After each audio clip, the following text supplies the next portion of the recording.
वचन से vocal activity और काया से फिजिकल एक्टिविटी। ये एक्टिविटी निरंतर चालू रहती है। कोई भी जीव संसार के अंदर बिना एक्टिविटी नहीं रहता है। तो एवरी मोमेंट एक्टिविटी होती है। एक्टिविटी होती है, कर्म पुद्गलों का आकर्षण होता है। आकर्षण होता है, कर्म पुद्गल आत्मा के साथ चिपक जाते हैं, जिसको हम बंध कहते हैं। परस्पर में एक दूसरे के साथ बिल्कुल बंद हो जाते हैं। उनका जो यूनियन है, कॉम्बिनेशन है, वो इतना स्ट्रॉन्ग हो जाता है कि फिर वो सहज रूप से छूटता नहीं और फिर पूरी कर्म की प्रक्रिया चलती है। तो मैंने ये बताया कि कार्बन शरीर का मतलब है कर्म पुद्गलों का जो आत्मा के साथ चिपकना होता है, वो एक स्ट्रक्चर बना देते हैं, उसको कहते हैं कार्बन बॉडी। और एक प्रकार से वो प्रोटोटाइप है हमारा जो बाहर का ये शरीर, पौद्गलिक शरीर, या जिसको हम कहते हैं औदारिक शरीर, ग्रोथ शरीर जैसा होता है, उसी रूप में कार्बन शरीर का भी स्ट्रक्चर बन जाता है। और कार्बन शरीर का स्ट्रक्चर बदलता रहता है, नए नए कर्म प्रवेश होते रहते हैं। पुराने कर्म जो होते हैं वो जब अपना फल देते हैं तो वो आत्मा से अलग हो जाते हैं। तो इस प्रकार से जैसे हमारे इस ग्रोस बॉडी में सेल्यूलर स्ट्रक्चर है, तो जो सेल पहले वाले थे वो धीरे धीरे मेटाबॉलिज्म में चलते चलते एनाबॉलिज्म होकर के, और वो फिर सेल डेड हो जाते हैं, वो अलग हो गए, फिर नए सेल क्रिएट किए जाते हैं, वो फिर लाइफ को चलाते हैं। इसलिए एक एंडलेस प्रोसेस जैसा चलता रहता है, एक साइकिल चलती रहती है। वही साइकिल कर्म के साथ में है। अब जिस समय में जीवन को पूरा करता है, तो ये स्थूल शरीर, जिसको हम औदारिक शरीर या वैक्री शरीर, जिसकी व्याख्या हम आगे करेंगे, वो तो यही रह जाता है। आदमी मनुष्य है, उसका शरीर है, जो ही जिसको कहते हैं डेथ हुई, जो ही सारी वाइटल एक्टिविटी, सारी बायोलॉजिकल जो लाइफ की नेसेसरी जो एक्टिविटी प्रोसेस जो ही ठप हो जाती है, बंद हो जाती है, और आत्मा जीव उस शरीर से अलग हो जाता है। जो ही अलग होता है, जो कार्बन शरीर और तेजस शरीर इसमें साथ में है, वो उसके साथ जाता है, और औदारिक शरीर यहीं रह जाता है। इस रूप में फिर उस कार्बन शरीर में पूरा ब्लूप्रिंट होता है अगले जन्म का, कहाँ जाना है उसका डेस्टिनेशन। मान लीजिए कि एक आदमी दिल्ली में मरा, अब उसको अगले जन्म में जाना है, न्यूयॉर्क में पैदा होना है, तो हु विल टेक, वो एयर इंडिया से जाएगा, किससे जाएगा? तो वो कार्बन शरीर, तेजस शरीर, उसके अंदर पूरा ब्लूप्रिंट, कहाँ से जाना है, कैसे गति करनी है, कितना टाइम लगेगा, आदि सारा है उसी के द्वारा। ये सारा पौद्गलिक रचना है, ये जीव की रचना नहीं है। पुद्गल मैटर, और इसको हम कहते हैं very very powerful waves, energy, वो उसको प्रोपेल करके और जहां जाना था वहां पहुंच जाते हैं। उसका भी पूरा टाइम का हिसाब है कि मिनिमम टाइम, एक जो समय की व्याख्या हमने की, अपने इस स्थान से जहां मृत्यु हुई और जहां पैदा होना है, ब्रह्मांड में कहीं भी जाना है, मिनिमम एक समय में जा सकते हैं, अथवा कभी कभी 2 समय लगते हैं, अथवा 3 समय, अथवा 4 समय, उससे अधिक नहीं लगते। उसका कारण ये बताया जाता है कि जो स्पेस का कॉन्फ़िगरेशन है, स्पेस का जो शेप है, वो पिरामिड टाइप है, और उसके कारण से कहीं कहीं उसकी जो गति होती है, जैसे लाइट की गति होती है, वैसी स्ट्रेट गति जब होती है, और जहां अलोक आकाश का बीच में आकार जो कर्व होने से स्पर्श होता है, तो उसे आगे जा नहीं सकती, वहां उसको टर्न लेना पड़ता है, एक समय और अधिक लगता है। ऐसे मैक्सिमम 2 टर्न लेकर के 4 समय के अंदर एक जीव अपने अगले जन्म तक पहुंच जाता है।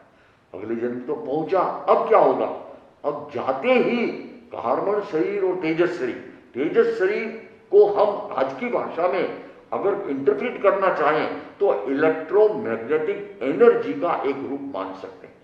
इलेक्ट्रोमैग्नेटिक एनर्जी में लाइट भी है और इलेक्ट्रिसिटी भी है, सारी जो एनर्जी है वो अल्टीमेटली इलेक्ट्रोमैग्नेटिक एनर्जी है। इलेक्ट्रोमैग्नेटिक वेव और पार्टिकल्स के रूप में है।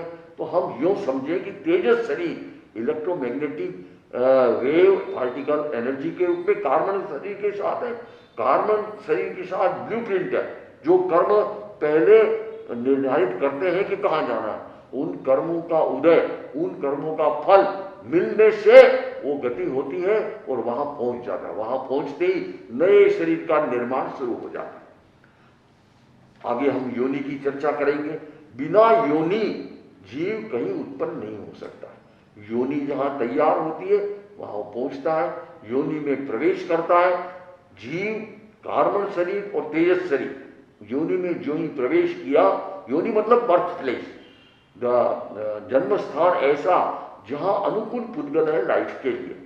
मनुष्य की दृष्टांत में हम अगर लेते हैं, जिसको बायोलॉजी में जाइगोट कहा जाता है, जिसमें मदर और फादर के दोनों का संयुक्त ओवम एंड स्पर्म, तो एक सेल जब बनता है, दैट इज द प्रॉपर योनि, birth place for human being to take birth. उसके अंदर उसका प्रवेश होता है और वो जो पुद्गल जाइगोट के रूप में है उसको आत्मा तेजस शरीर और कार्बन शरीर के माध्यम से ग्रहण करती है, अर्थात उसको एब्सॉर्ब, उसको ग्रहण करके एप्रोप्रिएट करके अपने साथ जोड़ लेती है। और वही प्रथम क्षण है जिसको हम कहते हैं औदारिक शरीर या स्थूल शरीर के निर्माण का वो प्रथम समय होता है और लाइफ शुरू हो जाती है। फिर आगे लाइफ के प्रोसेस के अनुसार, उसके विकास के प्रोसेस के अनुसार लाइफ धीरे धीरे धीरे विकसित होती है।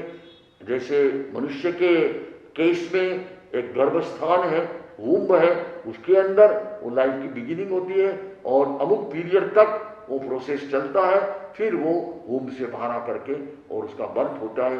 लेकिन एक्चुअल बर्थ जो है वो वुम्ब के अंदर ही जीव का हो जाता है। इस प्रकार से जीव तेजस शरीर और कार्बन शरीर से मिलकर ये प्रक्रिया करता है।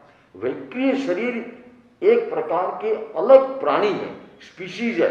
आजकल एलियन की बहुत बात हो रही है, लोगों ने पता नहीं एलियन देखा नहीं देखा, लेकिन ये एक प्रकार से धारणा बनती जाती है कि इससे अर्थ पर टेरेस्ट्रियल जो एनिमल्स हैं, स्पीशीज हैं, उसके अलावा भी कहीं न कहीं कोई प्रकार का एलियन जो है वो है। तो जैन दर्शन कहता है कि ये औदारिक शरीर जिसको हम काम में लेते हैं, प्राणी में है, पौधे में है, छोटे छोटे जीवों में है, वो एक प्रकार की बॉडी है, वो एक प्रकार की वर्गणा, औदारिक वर्गणा, एक क्लास ऑफ मैटर। उसी प्रकार का एक बिल्कुल भिन्न प्रकार का एक मैटर है जिसको कहा जाता है वैक्रिय शरीर। इसका शाब्दिक अर्थ है, जिसको इंग्लिश में एक शब्द कहता है प्रोटियन बॉडी। प्रोटियन डिक्शनरी में जो शब्द दिया गया है उसका है amenable to change, amenable to change. हमारा जो शरीर है वो एक स्ट्रक्चर में आ गया, हम उसको बदल नहीं सकते। वैक्रिय शरीर के पुद्गल जो है वो इस प्रकार के फ्लेक्सिबल होते हैं कि उस शरीर को इच्छा के अनुसार आकृति को, उसके परिमाण, साइज को, शेप को बदला जा सकता है। तो वो प्रोटीन पार्टिकल्स जो है उसका नाम है वैक्रिय शरीर। और जो ये स्पीशीज है जिनको ये प्राप्त होता है उनको बताया जाता है कि वे अमुक विशेष स्थान में कॉस्मिक स्पेस के अंदर उनका निर्धारित स्थान है, वहीं वहां की जो ये कंडीशन कॉस्मोलॉजिकल है वहां ये वैक्रिय शरीर से जन्म लेते हैं। तो उसके लिए जो कंसेप्ट है गॉड गॉडेसेस अर्थात देवगति का, और दूसरी ओर हेल इन्फर्नल बीइंग्स का, वो नरक गति का, उनके जो शरीर हैं जैसे पशु पक्षी मानव के शरीर है वैसे नहीं होते, वो वैक्रिय शरीर होते हैं। उसकी सारी एक अलग बायोलॉजी है। हमारे जो टेरेस्ट्रियल जितने भी प्राणी हम देखते हैं उनमें रिप्रोडक्शन होता है और नई नई संतति उत्पन्न होती रहती है। देव और नारकी का जो शरीर है वैक्रिय शरीर, उसमें रिप्रोडक्शन नहीं होता। वो अचित्त पुद्गल जो मटेरियल ऐसा इस प्रकार का पुद्गल अर्थात इस प्रकार के मटेरियल स्ट्रक्चर है वो उनकी योनि होती है। देवताओं की अलग प्रकार की होती है, नैतिक जीवों की अलग प्रकार की होती है। जो आत्मा यहाँ से मर के और देव गति में जाती है वो वहां पहुंचती है और वो जो पुद्गल वहां पर उपलब्ध है उसको ग्रहण करके वैक्रिय शरीर का निर्माण करके वो अपनी लाइफ को शुरू करती है। तो इसका मतलब ये हुआ कि वहां जो भी रिप्रोडक्शन का क्रम है वो अपनी टेरेस्ट्रियल लाइफ की जो पद्धति है उससे बिल्कुल अलग है। इसलिए औदारिक शरीर अलग प्रकार के पुद्गल है अलग प्रकार से इसमें रिप्रोडक्शन होता है। वैक्रिय शरीर अलग प्रकार के पुद्गल है, अलग प्रकार का स्ट्रक्चर और पार्टिकल्स है, उसमें लाइफ जो है वो स्पॉन्टेनियसली शुरू हो जाती है। तो ये दो शरीर हो गए, और एक शरीर और है जिसको आहारक शरीर कहा जाता है। वो एक प्रकार से जिसको कहते हैं कि सुपर नेचुरल पावर, जो बहुत अपने आत्म साधना जिसको कहते हैं, स्पिरिचुअल प्रैक्टिस है, तपस्या है, ज्ञान है, इसके द्वारा विद्या का इतना विकास कर लेते हैं कि उनके पास में वो पावर, वो शक्ति आती है कि आहारक वर्गणा के पुद्गल, वो भी जैसे वैक्रिय वर्गणा के पुद्गल है वैसे आहारक वर्गणा के पुद्गल है, सूक्ष्म पुद्गल होते हैं, उनका भी अपना अलग स्ट्रक्चर होता है, उसको वो ग्रहण कर सकते हैं, एप्रोप्रिएट कर सकते हैं, एब्सॉर्ब कर सकते हैं। तो वो विशेष शक्ति वाले जो मनुष्य या प्राणी हैं जिनको प्राप्त होता है, वो आहारक वर्गणा का पुद्गल अपने औदारिक शरीर के द्वारा ग्रहण करते हैं। अर्थात लाइफ के अंदर इसी लाइफ को जीते हुए, औदारिक शरीर तो उनके पास है ही, और एक नया शरीर, एक नया एक प्रकार का स्ट्रक्चर पैदा करके वो आहारक शरीर बनाते हैं।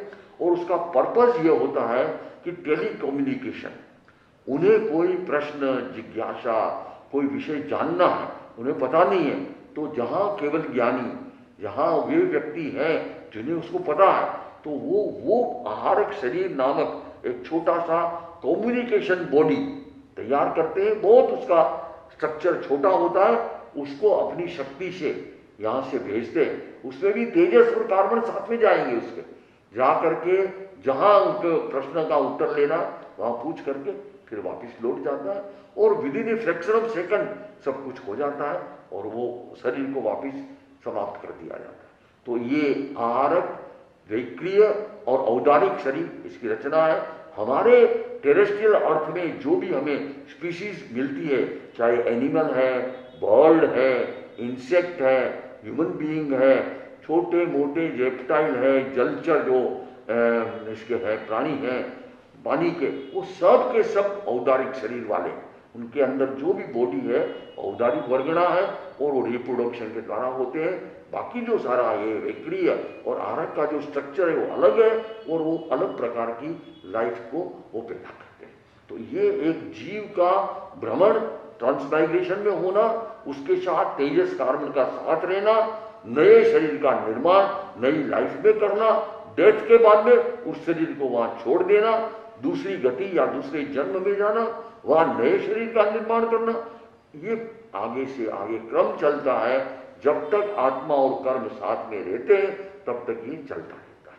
तो इस रूप में इसी को संसार, इसी को कहते हैं कि रेल्म ऑफ ट्रांसमाइग्रेशन।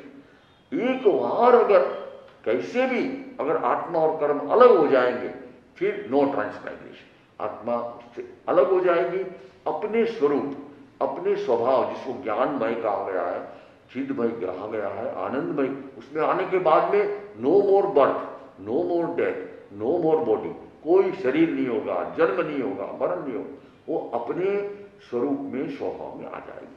तो ये स्ट्रक्चर जैन दर्शन के अनुसार जीव की गति, जीव के भ्रमण का है, और उसमें सारा का सारा रोल जो प्ले होता है वो कार्बन वर्गण के पुद्गलों का होता है, जिसकी विस्तृत